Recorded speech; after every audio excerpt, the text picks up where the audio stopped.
Breakfast and brilliant ideas, coffee and conversation, we're serving up that and much more at IBJ Media's events. Join us at an upcoming event and kickstart your day with fresh ideas and new connections. Check out our event lineup and register now at ibj.com/RSVP.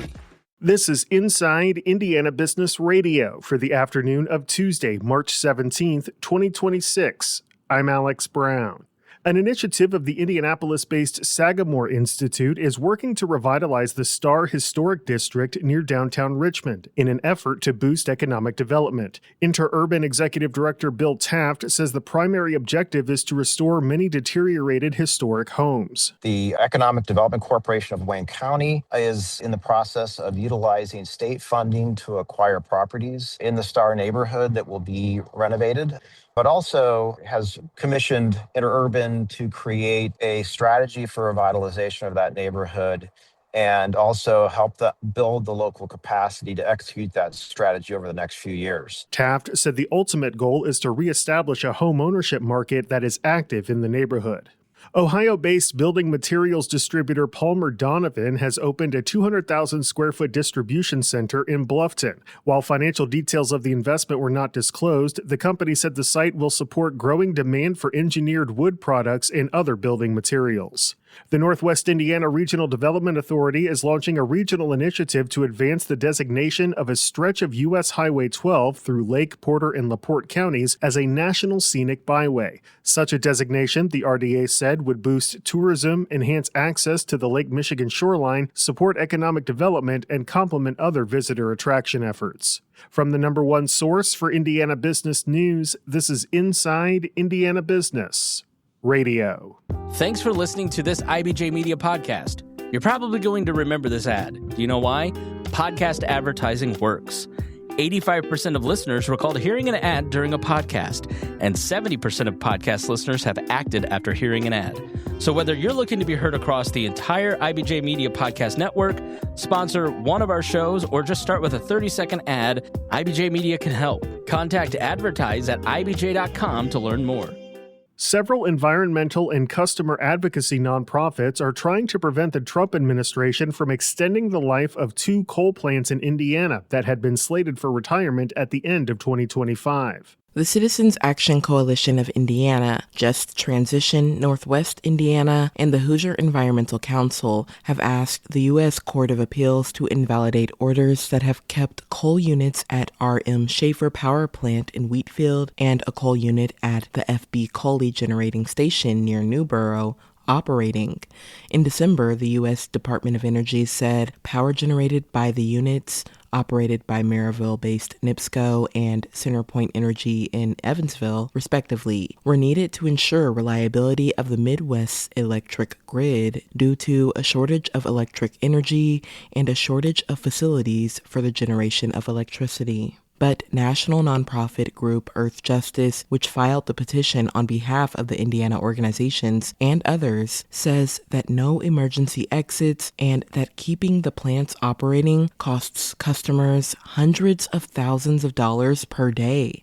The DOE orders were meant to keep the coal units operating for 90 days, a period set to end on March 23rd. But observers say federal authorities are likely to issue additional emergency orders. The petition asks the Court of Appeals to review the Department of Energy decision and rule that the agency misused its authority.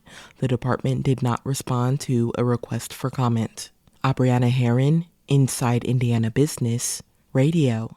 Seeking to position Central Indiana as a global leader in agriculture, technology, and life sciences, Governor Mike Braun unveiled a lofty goal in a public announcement this morning. Speaking at a press conference with Secretary of Commerce David Adams, Braun said the state will invest $1 billion over 10 years to boost life sciences-related businesses, with the goal of creating 100,000 jobs in those sectors. Braun said the new investment into human therapeutics, animal health, ag tech, biotechnology, and environmental innovation are part part of his goal to create regional economic development plans by region.